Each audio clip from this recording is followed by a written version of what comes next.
Welcome to the CRREST podcast, a production of the Maryland Center for Collegiate Financial Wellness. My name is Dr. Tisa Silver, and I'm the founder and executive director of the center, which we refer to as McPhew. CRREST is an acronym for our six pillars of collegiate financial wellness. Those are being creditworthy, ready, resilient, empowered, successful, and thriving. On the CRREST podcast, we highlight campus based professionals and community partners who are committed to advancing collegiate financial wellness. These conversations provide a space for us to learn more about them, the work they do, and what works for them as they support and advocate for the students in their sphere of influence. On this episode, we will hear from Regina Robinson. Regina is an amazing mom, a college admissions expert, an award winning global speaker, and a best selling author. She's also the founder of Suited for Success College Planning Services. Regina, thank you so much for joining us today. Well, thank you, Dr. Tisa, for having me. I'm excited to be here with the community. Oh, and I'm excited to have you too. You just made me think of how I met you. We were in a high school auditorium. This is probably like 10 or so years ago. I don't remember, but it was Consuela Gibson. It brought us there, and I was talking about the FAFSA, and you were talking about admissions. I think was it Henry Wise? Wise? Yes, Dr. Yes, Wise High School. Yep, I'm a former teacher there. yes. Yes. Yes, that's what it was, and I remember like, "Oh, I've gotta keep in touch with her." That's what I was thinking. So here we are. So my first question for you is about your inspiration.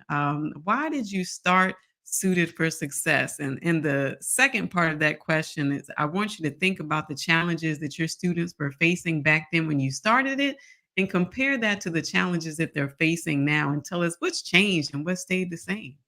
Wow. So I always tell people that Suited for Success is not just a fancy name or a slogan or a logo. It truly is a testament of my life. And so I was a high school student struggling to navigate through the college process.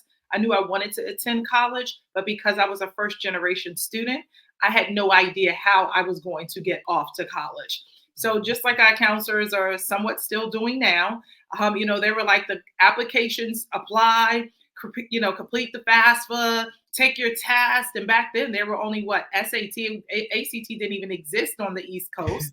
And Mhm. so, I was struggling.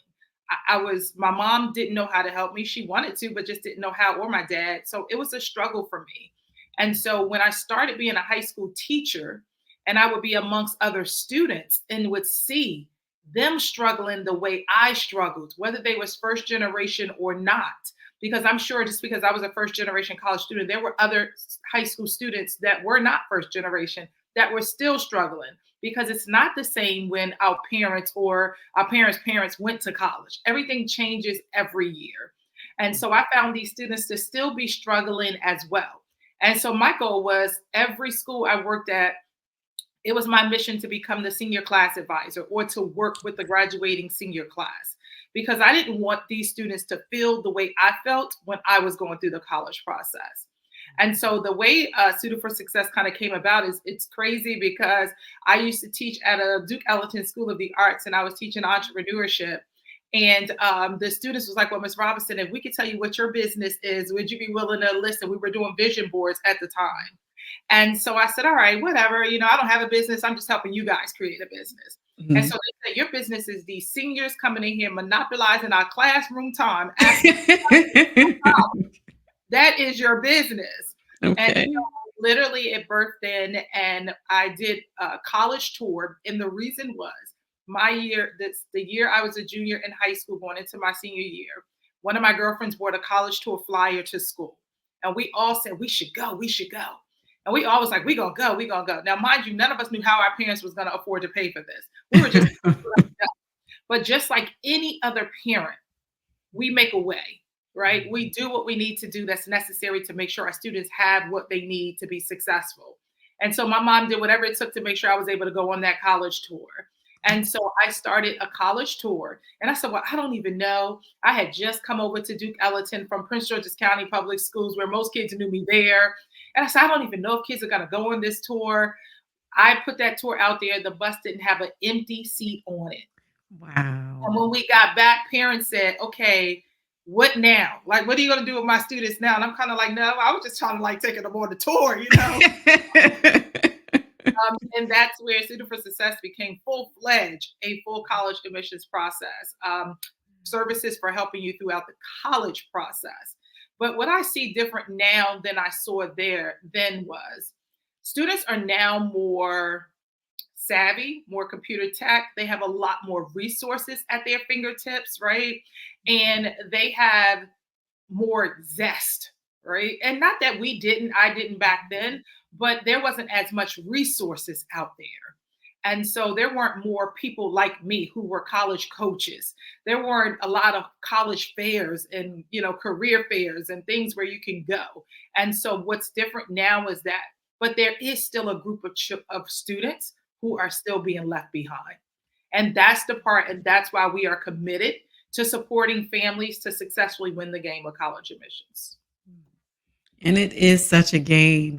I was looking at my nephew, really my godson's Twitter feed. He is a senior, looking to play college sports. And I'm just talking to his mother, and it's like there's the admission side, there's the athletic side, he's a senior in high school, so he still has to do everything he needs to do as a high Yeah. school student. And I thought, oh my goodness, there's just so many puzzle pieces of this. And how Mhm. helpful would it be to have someone like you who can help and put all of these puzzle pieces together? Yeah, the pressure is on, because our kids are still trying to be kids, right? They still want to have fun. It's their last year of high school. They've waited for this moment forever, right? Like since they Yes. walked into kind of middle school. And so now it's like, okay, I got so much on my plate, which is why we try and always encourage our families to start with us early. We really try and push kids to start 10th, 11th, so that by 12th grade, they're already navigating everything. It makes it easier for the students. Yes, cruising into their senior year. Okay, so let's take it back to the tours because I didn't know that that's how all of this started. I was looking at your calendar. I saw tours coming up from Maryland, Delaware, and North Carolina. I do have to give a shout out to the University of Delaware, which is where I went a long, long time ago. But I wanted to ask you, in terms of where your students are going, are you seeing any trends? Like, are there more students going to HBCUs, private institutions, the 2+2 route? What are you seeing? I believe it's a plethora. It really is depending on the student. And I encourage students to see both. I encourage students to look at private. I encourage students to look at PWIs. I encourage students to look at HBCUs before they decide where they're going to call home for 4 years. And I really encourage those parents who have it in their mind where my kid is going to an HBCU because I graduated from an HBCU. Well, I graduated from an HBCU too. And I was not going to push my daughter to go to an HBCU just because I graduated from there, because the culture, the experience is the student's culture and experience. And so what works for me might not work for her. And so I would have loved for her to maybe go and start at Bowie State University, which is my alumni, or Georgetown University, which is my alumni. She did not. She went straight off to McDaniel College, did 3 years there, and then now is at Bowie State University, right? But she had to find her own journey. And I wanted her to discover that and create that for herself. So parents, let your students choose, please. It is their journey, and you want them to find a place that they really feel comfortable. And visiting college campus is key. Their websites are amazing. Their YouTube videos are amazing, but those are all things that they have put together. And we know how to put together some videos with technology the way it is today. So it's nothing like laying eyes on that campus, being able to say, okay, you know what? Now I know if I like a large, medium, or small school. I know if I like a predominantly white institution, or if I'm okay with the predominantly white institution, but I want a lot of diversity there are campuses like that. Or if I just want to be at a historically Black college or university, then I know the options that I have for you, which is why we've been doing college tours for the last 14 years. We want to make sure students can lay eyes on college campuses. That is the most important thing. I always say this. Parents, you wouldn't purchase a home if you could not see inside first. So why would you be willing to invest in something your child has not had an opportunity to experience? Absolutely. And, for the traditional journey, 4 years, you don't want to Yeah, make that type of decision, sight blind, unseen. yes, blind. And, these marketing budgets. A real big budget. I And mean, they you do too. So yes, They're producing some content. I mean, it Yeah. has My daughter was saved going so through much. the experience. I was like, dang, because of course I'm helping the kids, but I don't see what comes to their house Mhm. in the mail, but just getting to see it for her. And I was just like, oh, these people got their marketing on point. Like, Absolutely. So let's talk about Maryland a bit. Um, we export a lot of students, and so I was wondering, do you have any suggestions for what state schools, administrators at state schools might be able to do to keep more of Maryland's high school graduates in Maryland when it comes to higher education? I think they've started kind of down that trajectory, but there's still more work to do. They have the dual enrollment program, but it's now connecting with the high schools a little bit more. Like you said, we met at a high school, right? Mhm. But how many of those parents probably wasn't that was what probably majority of them there was seniors at the time we were there, and so Mhm. they already missed the opportunity for dual enrollment. And so it's making sure our students are educated about the dual enrollment program, and then make sure that the dual enrollment program gives them an opportunity to walk from their high school to the dual enrollment program right into their campus, right? With some Mhm. incentives, especially if they're academically doing well. And so I think those are some things that are going to start to open more doors for the students. And then here we are. I believe that most of our schools believe, okay, we're here in the same state with the students, so we don't really need to go visit their college, their high schools. Yes, they need to show up at these high schools, right? And then Mhm. the counselors need to be available so they can show up. And so being able to schedule those visits and allow the students to sit in on a quick 15 or 20-minute seminar where they can talk about the colleges, right? Uh, Mhm. Although most people say, staying in state is cheaper. Sometimes that's not the case, right? And Mhm. so, what we need to make sure is that we are giving the students the resources that they need. And we have some amazing colleges here in Maryland. I'm talking a lot. And a lot of kids don't know. We have public, we have state, we have private, we have a lot of schools. And so, the students have open doors for them. They just need to have the opportunity to walk through them. And they need funding.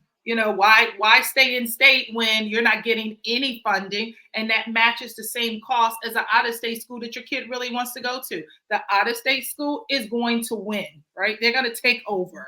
And so we want to try and make sure our kids can get to those schools that are here in Maryland as well. I'm so glad that you brought that up because there are many times where like a student will get a financial aid offer and they might see, well, this school gave me $15,000. This school gave me $5,000. So I'm going to go to the one that gave me 15,000.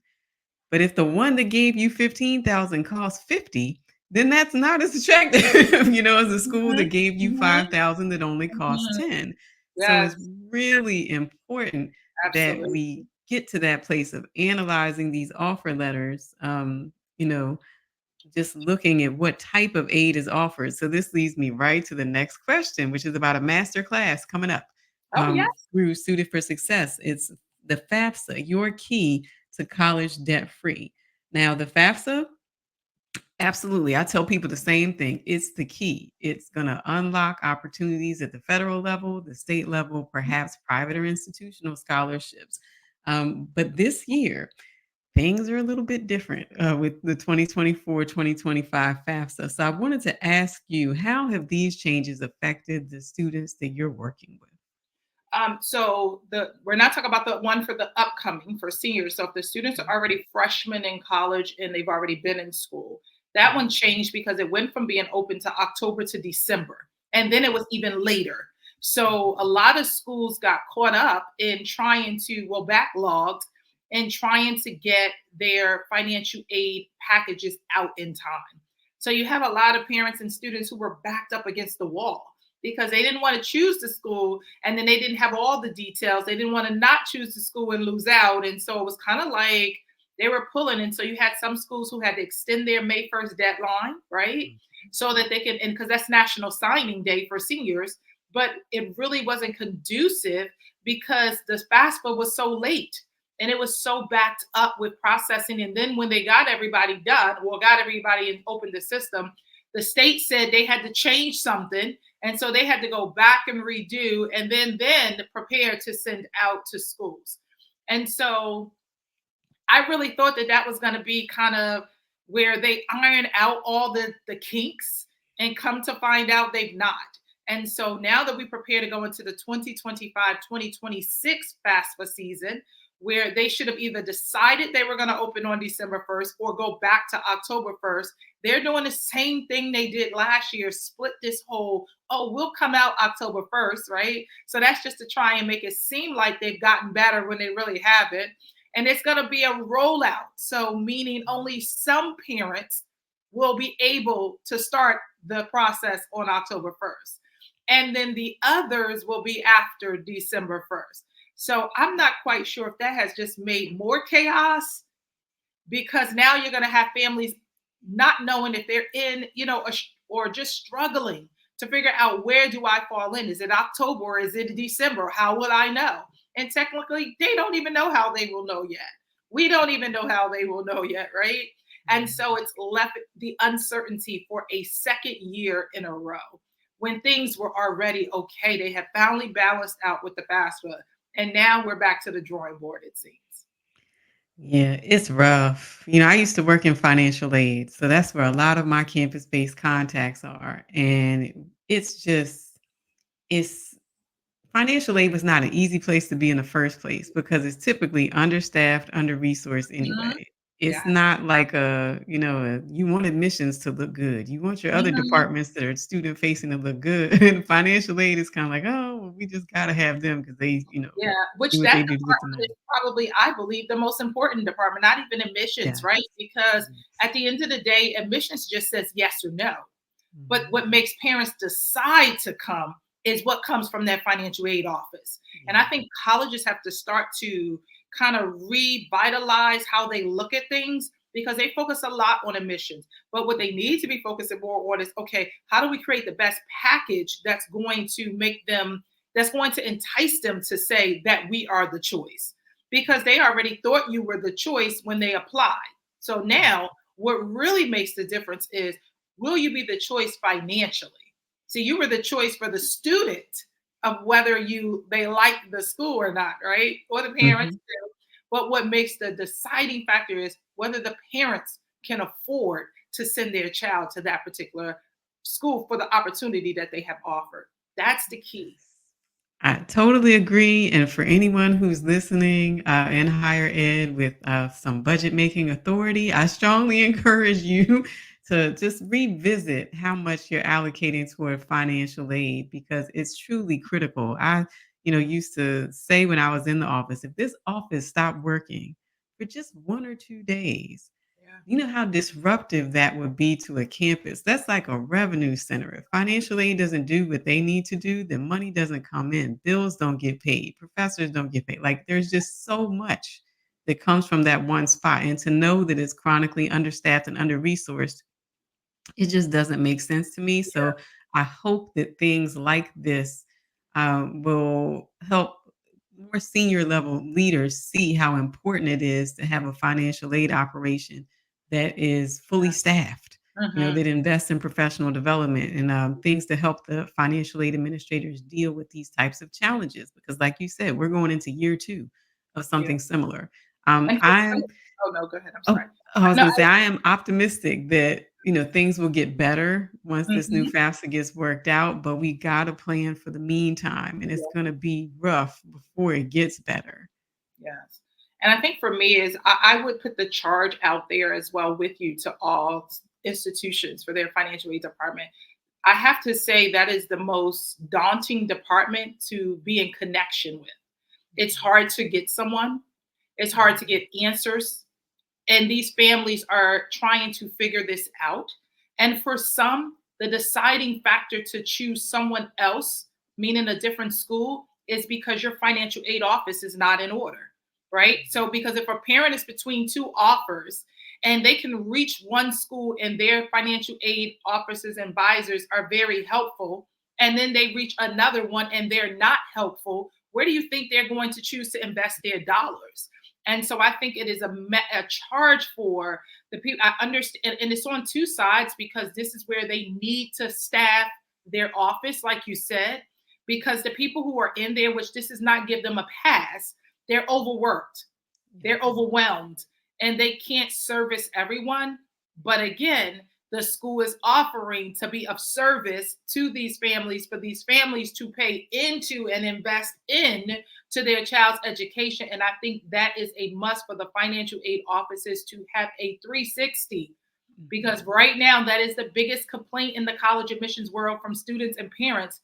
The financial aid packages are not correct, the offers aren't right, you can't talk to anybody, the bills are wrong, you owe one amount one week, the next week you owe a different amount. And then if they're state schools, especially our state schools, you're not turning in the kids information to the state of Maryland on time, so then the students are being penalized and they're not getting their aid. And that's prime real estate. You, once Mhm. you lose your Maryland state grants, you in trouble. Like, how do these kids afford to go where they are going? And so I just charge all schools to, like you said, and stand with you, that there's a need for a change in your financial aid office, but It it starts does. at the head. It does. It does. And I thought that, during the pandemic when we had all that emergency aid, I thought, okay, now people are going to see, you're Mhm. getting this money coming in from the feds, but you have to process it. Yep. There are rules that you have to comply with, and that flows through financial aid. And I thought, well, maybe this is the thing that causes them to say, you know what? We need more people. We need to invest in professional development training here. Like, we really need to beef this up. And a few schools I have seen have made some Yeah. changes, but it seems like we're just back to kind of business as Mhm. usual, Business and as usual. then throw in Yeah, the FAFSA on top of it. So yeah.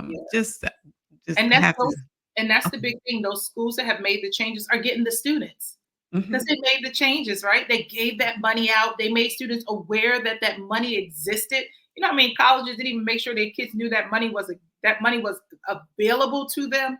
And how many kids had to stay home or sit out because their parents wasn't working because of COVID and got put out, and lost their jobs. And there was this extra money that kids could qualify for. But there was, like you said, the lack of resources within that department is Yep. what happened.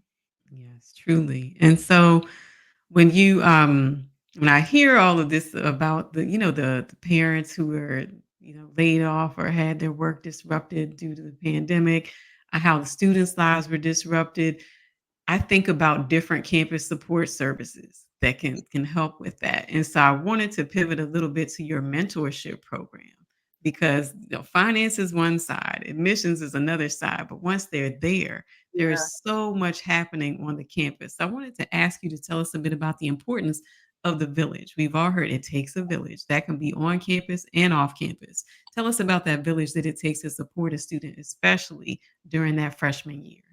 So we offer our college transition mentor program for freshmen. We found that a lot of our students, or just students in general, were matriculating off to college, but they weren't surviving freshman year. And parents, here's why I created it, because I believe that if someone had been available when I was a freshman in college, I wouldn't have flunked out, Mm. because I didn't have the village.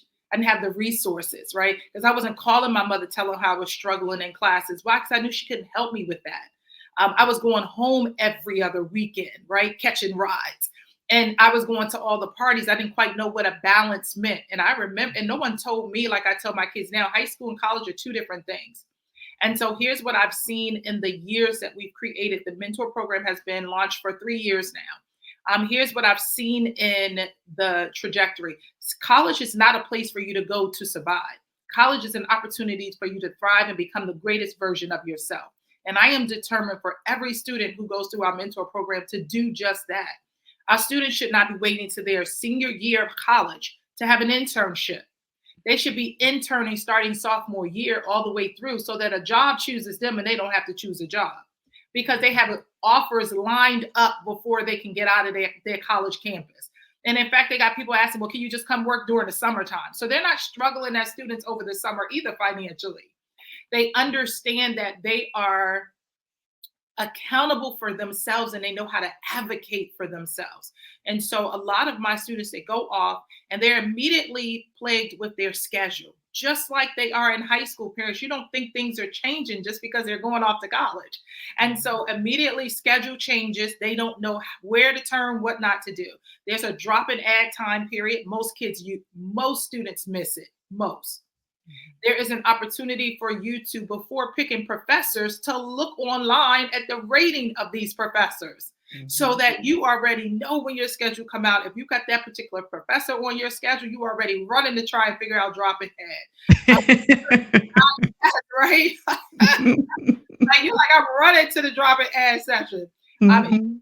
Making sure that you are not taking too many credits as a freshman, because that's a set up for failure. Mhm. Making sure that you understand about your room accommodations, right? Because safety and just sanity is key. I've Mhm. had students where one of my students had problems with her roommate, Mhm. so much so where she wound up in the hospital. And I Oh. said, why didn't you tell me earlier? And so, but Mhm. here's what I had to tell her: it doesn't matter the time. We're going to get you the support right now. And Mhm. so, immediately, her being able to have access to me because she was in my college transition program, I immediately got on the phone with the school, calling the deans, calling the proper people to get her moved to an immediate room by herself, to get her to be able to stay home for the rest of that semester so that she can heal mentally, because mental health is real. It is a Yes. factor and it's huge.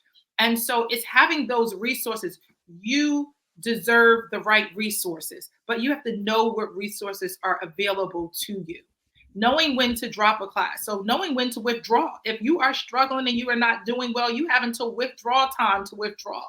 Mhm. That won't hurt you if you withdraw on time. But most students feel like, oh, I got to stay in and fail. Well, if you fail, that changes your GPA drastically. If you Mhm. withdraw and you had enough credits, you could still hold on to your financial aid and be sufficient. And then you could do some summer classes to make it up.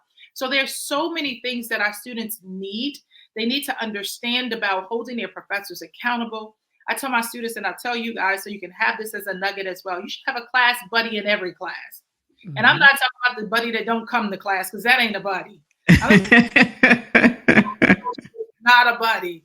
And your professor should know you. And I mean know you well. You should be getting up asking questions. You should be going to office hours. As a college professor myself, not anymore, but I wore that hat. The students who came to me, the students who emailed me, the students who showed initiative, if they were on the borderline or if they needed a day or extra hour to turn in an assignment, guess what they got? That. But if you are not that person, we are not given extensions as professors. And parents, we are definitely not talking to you. I'm so glad you brought up this notion of, like, I usually tell the students about building social capital. Like, if you're a professor in my if you're a student in my class and I don't know who you are until you Yes. need something, that makes it hard for me to I mean, you can accommodate reasonably, but Mhm. it's the people that you are in touch with Yeah. frequently, people who you can see actively investing or participating in the Mhm. course. When they need something, it's kind of like, okay, well, I've seen you giving, so now I can say, all right, this is a different conversation. But if you never show up, and this just isn't for the classroom, but if you just never show up in relationships and then Yeah. ask somebody for something, you Mhm. might not be met with, a favorable opinion or outcome. So that's And I say so that, and I give that as important. an example where I always say, listen, if you go to the ATM machine and you put in your ATM card and you try and get out $100 and you only got $5, you can't get 100. So you can't withdraw what you've not yet deposited. And so, what deposits are you making in life as you go along in your journey? Because that's key. That's what's going to determine what you get back. Like Jim Rohn, a famous quoter, says, "You are the revenue, kind of right, of the five people that is closest to you in your circle. Create your circle while you're at college." And your circle is your professors. I used to tell my students all the time, when I go to a conference, if I got a free ticket and you've been that advocate student and you've been that step up forward student, I'll let you know. And if you're available, you're more than welcome to attend. Here's what you need to understand: your professors are already in the field you desire to be in. Why would you not want to be connected with them? Why would you not want to attend events with them? Why would you not want them to put your names in rooms you haven't even stepped into? See, that's called that capital. That's that social revenue that you're collecting along the way, that you've been doing. You didn't have to do anything for it, but you stepped up, you showed up. that was the part that gave you that return on investment. Yes. And so many students need a mentor to tell them things like that. I needed it when I was in Me school too. really bad. And like you, I was on scholarship, academic scholarship. But there's a difference between high school and college. With Yes. college, it's an 8 a.m. class with 250 people in the room.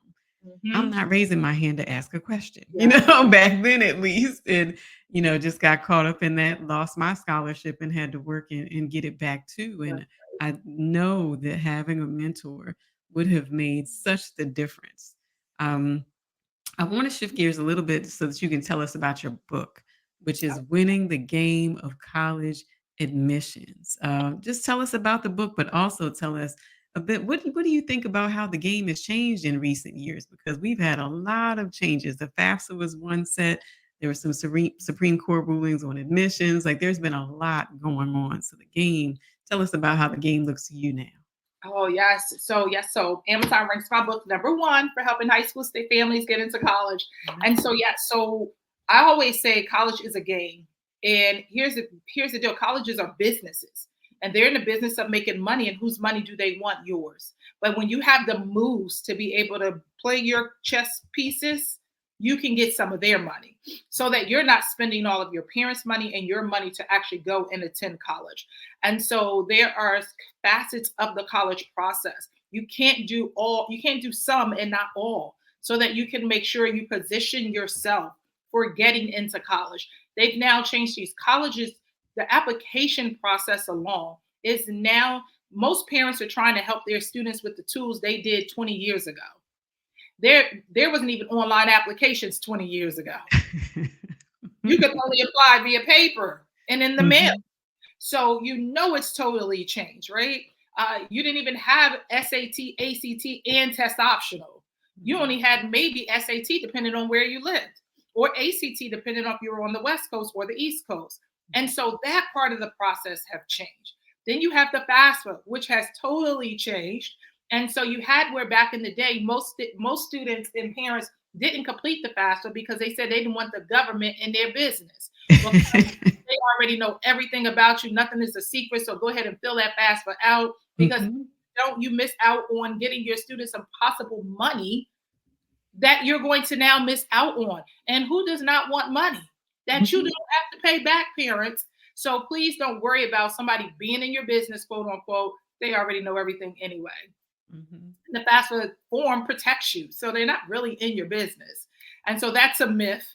Then you have students who, again, like I said, parents wouldn't go see they just wouldn't buy a home if they couldn't see it at first. So visiting colleges and going there to find out, what does this school offer? How merit aid friendly are they? How much money do they give out? And what does it require to get that money? See, we work with our students on making sure, which is why we've helped students get over $25 million in scholarships and grants Wow. over the years. And we've only been counting for the last 5 years. And we've been in business for 15. That's huge. Wish we knew about doing the data way back then. I know it's in the billions by now. And Mhm. here's what I know. You have to find out what your school is offering. And most students are just looking at schools because either their friends went there, your alumni, or it's a popular school that most people choose. And so that's why a lot of students are choosing colleges. But the number one factor we're focusing on is, does that school offer you merit aid? And when they do, how much of that could you possibly get? So then parents know what they're going to be responsible for. Because out of Mhm. pocket for college costs now anywhere from 10,000 to 50,000 a year. And so you don't want to make a $50,000 mistake by continuously just looking at schools, but you're not seeing if you qualify for that school, because it might be 50,000 that first year. But what about that second year when they have an increase in the tuition? What about that third year when they have another increase in tuition? And what about that fourth year? And then last and not least is, what about you doing scholarships? See, that's the biggest thing.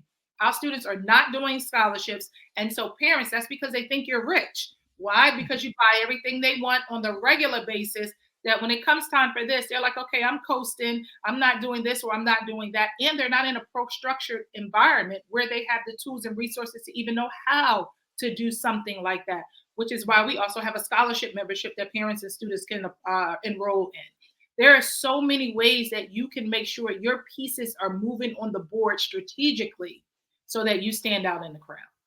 Mm. The importance of strategy should never be underestimated when it Absolutely. comes to this. And I'm so glad you mentioned that figure about, out of pocket could cost you $10,000 to $50,000 per year. And numbers like that cause some people to look at higher ed and say, you know what, with that type of, investment, is it worthwhile anymore? What do you say to parents who feel that way? Well, first and foremost, it's 10 to 50,000 out of pocket because you've not done the work as a family. Mhm. Because if you were doing scholarships, it would have tagged off of some of that. And I know parents always say, well, we do all these, how do you know if you're going to win? You don't know, but you know you won't if you never apply. You can guarantee that. And Mhm. so why are we not making sure we're doing scholarships? I recently told some of my students, I said, here's what you need to do, because here's what I know is possible. Every year, if you apply to enough scholarships and win enough money, you get a refund check back. That refund check could go in the bank because some of those rewards are not renewable for the next year.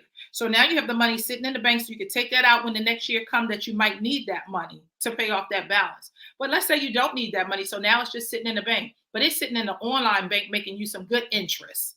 So you're now getting more money. So maybe it was $1,000. By the end of that year that it sits, you might make $1,200. Well, that's $200 extra because now that could pay for books, right? So how are you making sure you are setting yourself up financially for financial success, right? Because we have to teach our children financial literacy, not just in high schools and classes, but in real life, because once they walk on that college campus, it's real life.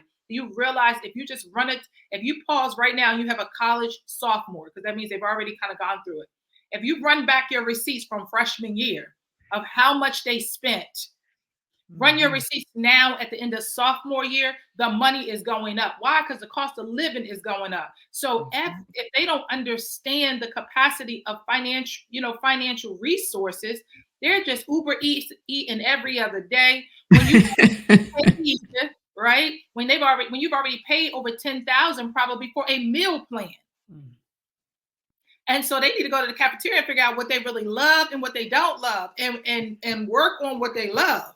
And so much, right? And so there is so many expenses that the financial literacy of it all is the students, if they just only had that blueprint to say, okay, I'm spending all this money on Uber Eats. I could go to the cafeteria. I could go Mhm. make me a waffle, or I can go get me some cold cut sandwich, or I can go just make a salad and eat healthy, right? Mhm. Uber Eats that I would have paid. Chick-fil-A is probably $10 for a meal. They paid $17 or $18 to get it Uber Eated to them. Mm. So they just spent in advance $8 that they could have saved. So then Mm. now when the money is dwindling, who they calling? Parents for Parents. more money, because you didn't put the first set of money on there anyway. Because most of them Mhm. don't have a job. And there's nothing wrong with trying to get an on-campus work study job. It just Mhm. builds you. It allows you to meet people on campus too, and they work around your schedule. So there's Mhm. so many ways that you can incorporate all of these areas, and we talk about it in the book because we want to make sure you understand that these are really strategic moves, and are you prepared for them? Mhm. Absolutely. Wow.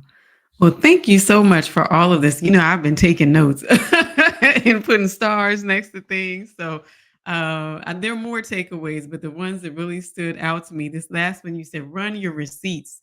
That's where the proof is. So you can see where your money is going. Also, be accountable and advocate for yourself. Don't forget the importance of safety and sanity. And this last one here is what I'd like to close on, which is for the students. You deserve the right resources. I Yes. know that for some students, asking for help, they might equate that to being weak, or they Mhm. might think that, oh, the tough thing to do is to handle this on my own and just stay regardless. But you deserve the right resources to help you succeed. And there are plenty of resources on campus that you just have to search out and then take advantage of because they're there to support success. So, Regina, thank you so much for joining us today. Before we go, I want to make sure that our audience knows where they can find you and also how they can get a copy of your book. So they can find us. We're on Instagram and Facebook at 4S college bound. And again, that's S, the number 4S college bound. And then our website is suited, the number 4success.org. Again, suited, the number 4success.org. Our email is just as easy as info at suited, the number 4success.org. And we would love the opportunity to connect with you, celebrate with you, and just help your students with the tools and resources to win in the game of college admissions. And you can grab our book right on our website. We'll sign it and mail it right out to you. And again, you deserve all the resources available to you, not just students, but also parents.